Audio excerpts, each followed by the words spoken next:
Reindeer are unusual. A little strange, actually. Odd looking, out of proportion. They don't fit in. Do you ever feel like that around the holiday season? Me too. And we're not alone. As a kid, I took a lot of ribbing over my last name, Dancer, around the holidays. But it was okay. It made me feel important and somehow connected to Christmas. But the more commercialized the holiday season becomes, the less attraction it has for me. Like the reindeer, I too am a bit strange. I feel like Charlie Brown spinning my wheels trying to figure out how to do Christmas without all the trappings and trimmings. The older I get, the more real I need things to be. Truth matters. For the next 28 minutes, you and me are going on an adventure. A search for, I don't know, I guess I'm looking for something real about Christmas. You ready? We begin at St. Mary's Catholic Church in Eugene. Why? You're about to find out. You know Dasher and Dancer and Prancer and Vixen, Comet and Cupid and Donner and Blitzen. But do you recall the most famous reindeer of all?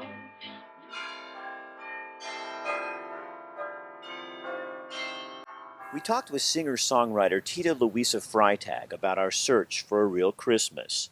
She surprised us and wrote a song about it. Santa's reindeer on the rooftop, shopping malls filled with sparkling toys, cyber specials Monday through Friday, promising such Yuletide joy. If I stop and catch my breath, will things become more clear? Hard times have come upon you. What can I do? Ask myself, what will I do?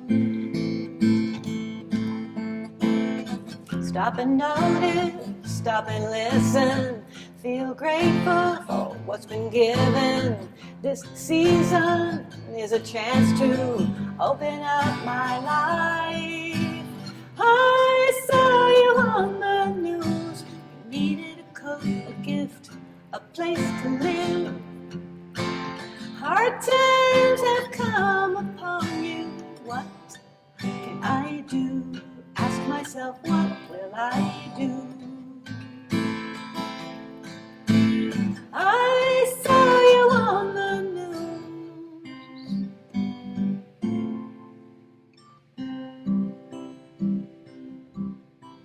Cyber specials Monday through Friday, promising such Yuletide joy.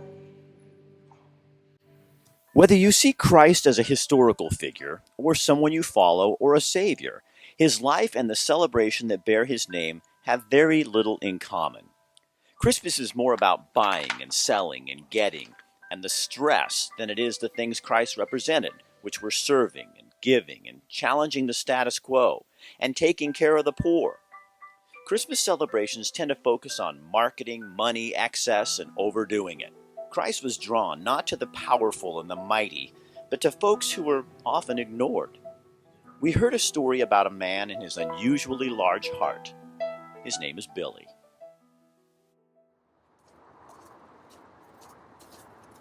So you must be Billy. Yeah. Hey, Billy. How you doing? No, thanks for meeting me. I appreciate it. So tell me what happened when you met these people. It was Well, right here, right? Yeah, I was right over here on the other side of the bushes here. I was sitting on a table, and they were out here just laying in the grass sleeping. And when they woke up, they came over and asked me if I knew where to find any blankets or anything, because they were cold and all their stuff got stolen. And at that time, I didn't know of any place that was open.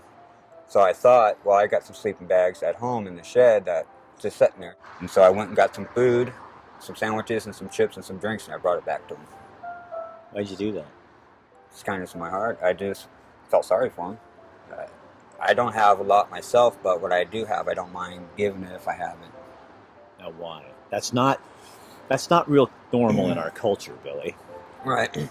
Well, it's just the right thing to do. You know, it's not about me. I got a nice warm house to go home to, and they don't, so I didn't need it. I gave it to them. But it didn't stop there. So then you got this idea with the church that you work for. Yeah. I got together with my church, Alignment Christian Center, and talked to Bill Randall. And through November to December, we did a drive. We collected 45 sleeping bags, and we took it downtown to First Christian Center, and we donated it to them. And just in the nick of time, too. 45 sleeping bags. Yeah. Sleeping bags aren't cheap. No. So how do more people get to be like what you're like? It seems like we all want to collect and gather more and more and more. And here you're a guy, and you say you're of simple means, so you don't have a ton of stuff in your life, and you just don't care? No, I don't care. I mean, if I have and I'm not using it at the time, they could use it. Why not? Just give it to them. So where does that come from? Probably just uprising. I mean, I was brought up in the family that had, that didn't have a lot. And so I guess if you don't have a lot, you don't mind sharing it because you're used not to having a lot. Would you describe your life as tough? Yeah, my life's been tough. My whole family's life has been tough, but, we share. It's just the way we are. It's the way we were brought up. So what's tough? Explain what tough is to me, could you? Live check to paycheck, don't always have food in the house, going to food boxes, getting food out, from the food places and stuff like that. And that's how you live. Right. That's normal for you. That's normal. It kind of blows me away a little bit, if I'm honest with you, because I think, how do you do that? I think that's amazing. That's why we're talking to you. Right. You inspire me. Thank you. I'm looking for what Christmas really is supposed to look like, and I think it's supposed to look like you. If you're not going to use it, why let it sit and not be used? That's kind of what the original Christmas was all about, wasn't it? Yes. Hope. Mm-hmm. And giving. It's not about receiving, it's about giving. And you really believe that? Yes. And you live it? Mm-hmm. Sure do. I like you, Billy. I like you too. Yeah, I like your spirit. Every parent wants their child to be the most successful child that they can be. And every parent wants to give their child the skills that they need to be whoever they want to be. And so I think there are fun, simple, easy ways to give them an incredible boost in their reading skills while spending quality time with them. Did you know that helping your child learn to read and making them literate is as easy as picking out a letter for the week and talking about the sound throughout the week, throughout your activities, such as P, paste it on your fridge, and talk about things that you see that start with P, such as Pig. Pig, or hey Colton, look at the popcorn. And it's fun too. You'll be spending great quality time with your kids while giving them a boost in reading. Well, we did a lot of different games with syllables, but the clapping one's fun. How about let's clap out the word hippopotamus. Hippopotamus. Whoa! 5. Nice work, that was cool. As a parent, I just feel like you have the power to make such a difference in your child's life by at the same time having so much fun with them and teaching them these foundational skills which are so important, and it's really going to change their entire lives. At Stazak Physical Therapy and Wellness Center, we teach you how to take care of your body and have a better life. I say you don't have to live with pain. Something hurts, but you learn to try to just live with the little aches and pains. And they don't go away. People try different things. They just think that that's just the way life is. At Stazak Physical Therapy, we believe in treating the whole person, head to toe, inside and out, mind, body, spirit. Stazak Physical Therapy and Wellness Center takes a holistic approach to your health. They look at the whole person and offer the latest therapy. We offer physical therapy, massage therapy, acupuncture, aesthetics, yoga, Pilates, and nutrition. It's complementary medicine. Each modality that's here, physical therapy, massage, acupuncture, esthetician, we all work together to create the best integrative treatment possible for our patients. Patients see great results because of that. We're trying to isolate them all. And so you felt that down there, didn't you? Yeah. So here, feel different there? Yeah. Education is a big part of what we do. It's really critical that people understand the patterns that they're having that aren't working for them. Nutrition is a big part of overall fitness, and at Stazak Physical Therapy and Wellness Center, they offer a full line of Advocare products. So nutrition and the right kind of nutrition and supplementation is really critical for a person's overall health as well. It gives me an awful lot of satisfaction to be able to help people that have had problems and pain for a long time and just thought that they needed to live with them. And I get to make a huge difference in a lot of people's lives. It gives me a tremendous amount of satisfaction. Life doesn't have to be that way. You don't have to live in pain.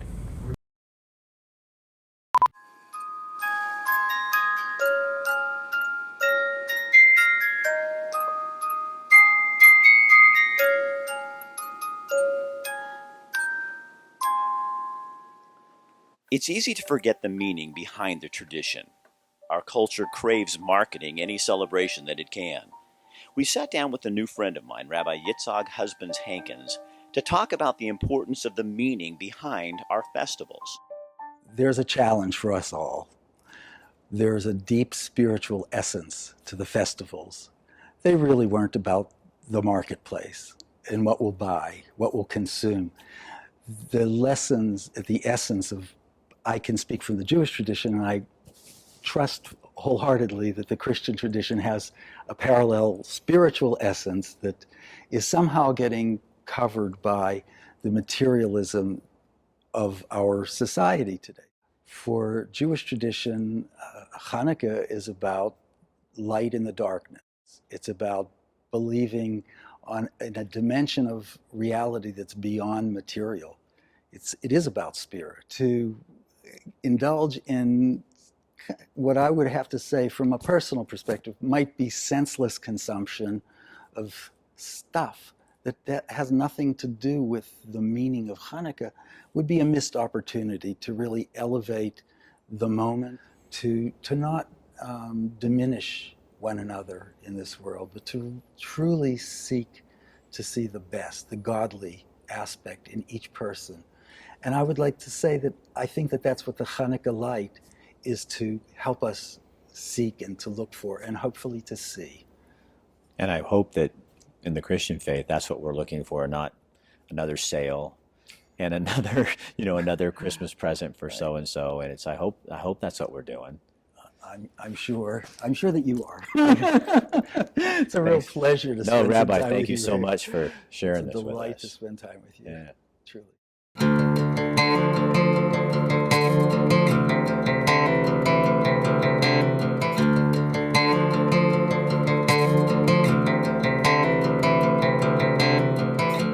I hear her saying, "Yeah, you had a rough childhood," and I'm like, "Really?" Wake up, you fell again. It was, 20 years ago, actually. So I was pregnant with my 19-year-old and Job was 6. When Andrea Cooley and her son Job took refuge at Women's Space, neither understood the impact 1 week would have on their lives.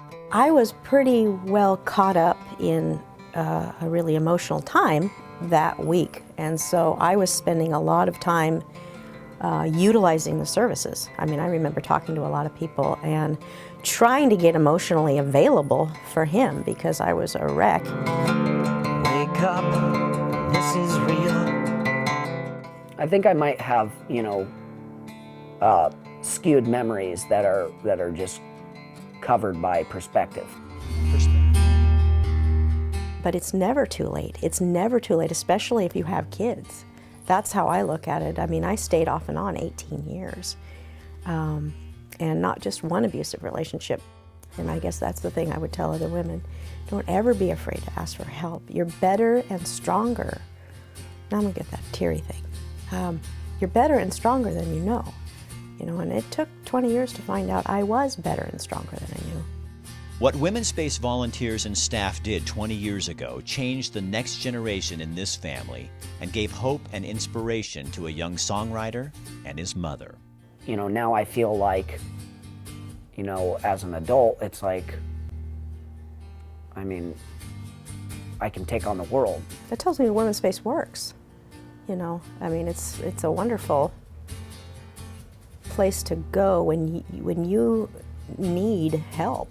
I think, you know, she should be a very proud mother.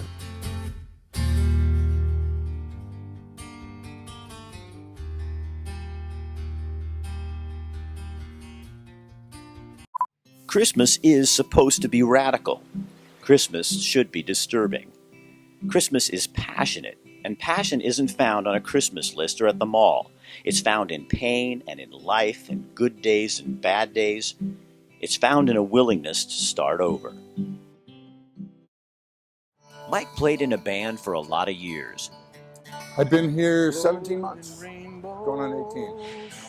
Now he's rewriting his life story in a program at the Eugene Mission. Lightning, rolls of thunder. I've been to several treatment centers. I've been to 4 different inpatient treatments in my life. Glory and power be to you, the only wise King. Finally tried having a sponsor, doing all the stuff for 12-step. I really did. And the longest I could stay sober was about 4 months. Have our own living place. This is true. So it's really going to be a good deal. But it's a commitment on your part. It's a way of a commitment, yeah. You have to, you know, so you have to be real about it. And I just couldn't stay sober. I spent 23 days at the Wayne County Jail. I don't think it's necessarily always society's fault, but they get lost in the shuffle. Some guys go off and don't want to be, for whatever reason. Maybe there's been abuse, maybe there's mental illness. Some guys go off and don't want to be social. A lot of these people don't have any identity because people shut them out. For homeless people who have addiction problems that are in recovery, or maybe not in recovery, this is a real tough time of year, the holidays. Why? Because it makes them think of families they've lost, maybe better times. It's about putting a smile on someone's face, making them feel like somebody. It gives us that recognition. We're made to be in communion with each other. It's the way God made us. We weren't made to be apart. A lot of these guys have been separated out by themselves. And when they get acknowledged like that, it's that natural thing in all of us that God put in there, that someone else acknowledges us. And it's kind of like the beginning of, well, at least they care enough to learn my name. How important is hope? How Oh, wow. important is hope to people in your situation and the situations you see in the day center? Well, without hope, there would be no point in doing all this, because those are the things that, you know, I know in the Bible it says it's things that we don't see, that we believe in, and that's hope. And without that, what is the point of life? I mean, you can't run on self-will. You're going to burn out. And these guys here, if they believe and they have hope, then they're going to make it through today and be able to get up tomorrow and do the same thing again. That's what a lot of us guys here at the Life Teams do. We get up every day and go, hey man, thank you, Lord. I got today, and I'm going to go out and make that. And I'm going to hope for a better tomorrow. And I will adore you.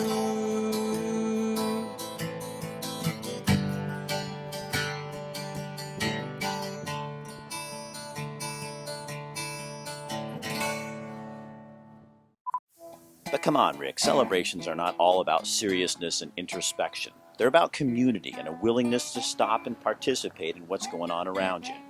Taking time just to sit down and see the stuff that's happening on the streets.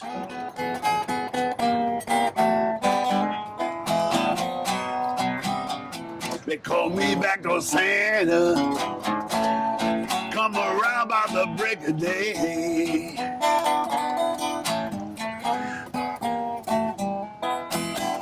Call me back to Santa. Make my rounds by the break of day.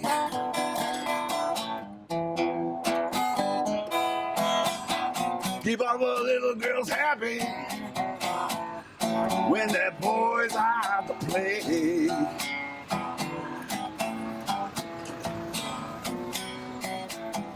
Ain't like old St. Nick, he only come round about once a year.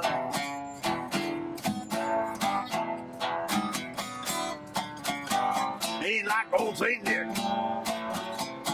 he only come round but once a year.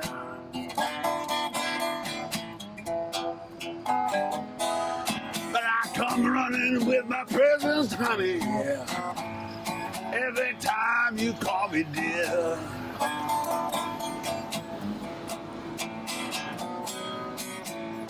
Keep some change in my pocket in case the children are home. I give my $20 bill so we can be alone. I keep the back door open in case someone smells a mouse. Oh, say I'll be in big trouble if there ain't no chimney in the house. There they call me back to Santa. Come round by the break of day.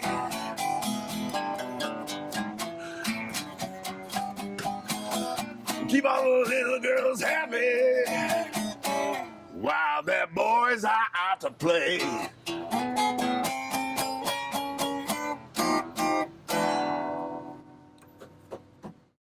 While shooting video for this special, we stopped in the Whitaker neighborhood of Eugene. We parked in front of a building we'd never paid much attention to and discovered another untold story. It's hard to play out here. The Jesco rents the hall for NA and AA meetings, all 12-step stuff, and it's a fellowship. So you're a heroin addict? Yes, ex-heroin addict and a crackhead. And how long have you been off? I'll tell you, 5 years and 8 months. So 5 years and 9 months. what is Christmas to you? Well, I'll tell you what, Rick. I hated the holidays until I got clean. Christmas was sad for me because I didn't want to be alone. And since I've been clean, and I'm not bullshitting you, I've had great Christmas means to me being with all these folks, and it's good stuff. So why do you get teary when you talk about that? I don't know why. Just because it's a happy thing for me. Because I was looking for stuff like that. People have become friends here.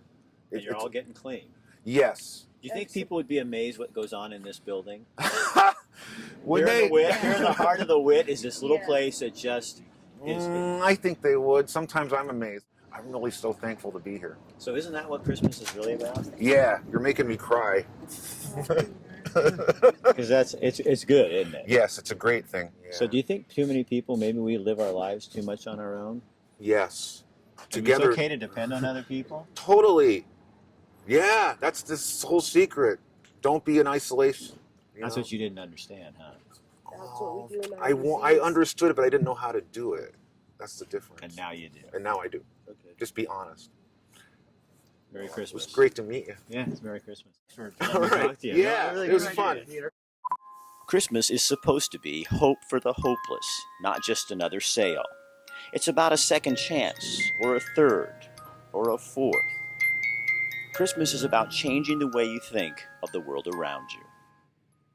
It's peppermint harvest time in the southern Willamette Valley. Around Lockmead Farms, you can almost taste the mint in the air. Local school bus drivers repurpose their talents behind the wheels of our trucks as the August harvest begins. In a good year, Lockmead Farms will grow and distill up to 72,000 pounds of peppermint oil. Nothing is wasted in the process. The mint is cut and chopped, then fed into huge trailers that act as giant cook ovens. When they get back to the distillery, the process begins. Giant boilers push steam into those ovens. The steam cooks the mint leaves and evaporates the oil. The steam moves out of the top of the oven, carrying the oil into a condenser, where it is turned back into liquid, water and oil. With a little patience, the oil separates from the water, floats to the top, where it is then skimmed off. The chopped plant is trucked back to the field as compost for next year's crop. You'll find that peppermint in Lockmead ice cream and quite possibly that toothpaste you use to brush your teeth. At Lockmead Farms, reuse, recycle, and repurpose is just the way we do business.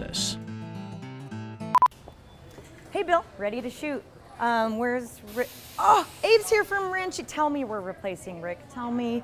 Abe, how are you? Awesome, how about you? It's Abe, he's from Ranchito Grill. Usually I bring you up no matter where I am because we've got that great contest down there. But you're here, so that makes it easy. I'm not even looking, so Don't look. no one can get mad. There can only be one winner, but we're all winners. Don't forget. All right, here we go. Awesome. Rhonda. Just a one-namer like Madonna or Prince. It's Rhonda. Congratulations if your name is Rhonda and that's all you put in there. We do have your phone number, but I won't read that because I've been told to stop doing that.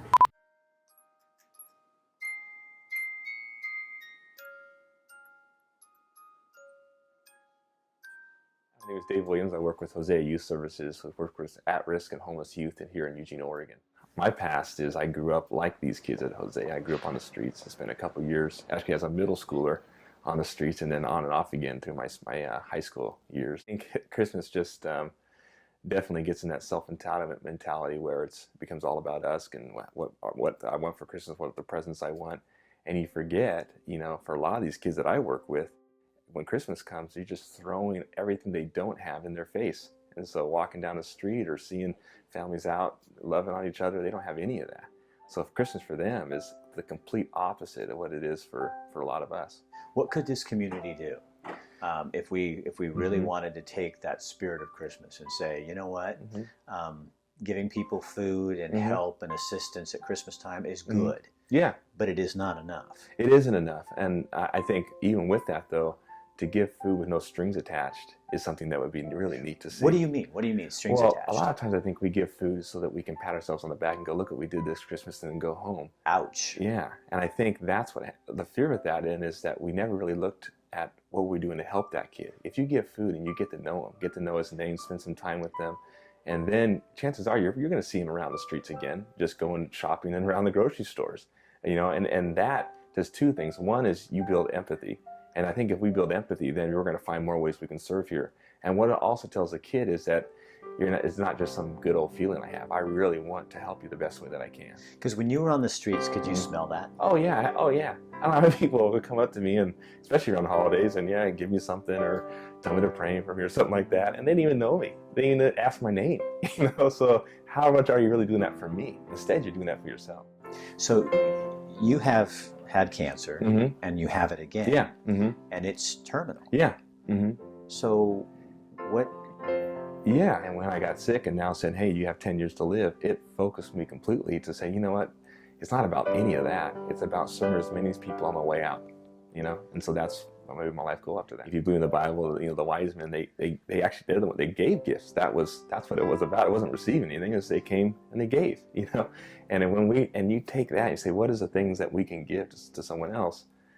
That changes things for Christmas, I think, you know, and it brings hope to others, but also brings hope to ourselves. So, you know, we don't have to live this way anymore. You know, we don't have to live with this idea of trying to keep up with the Joneses or whatever else that looks like for you. We can stop, and giving to others, we ourselves become refreshed in that. So this is the part of the show where the TV guy is supposed to come on and tell you what to do next, but we're not going to do that because this was our adventure, and I think each one of us will take what we can from it and maybe change the way we think about and do Christmas.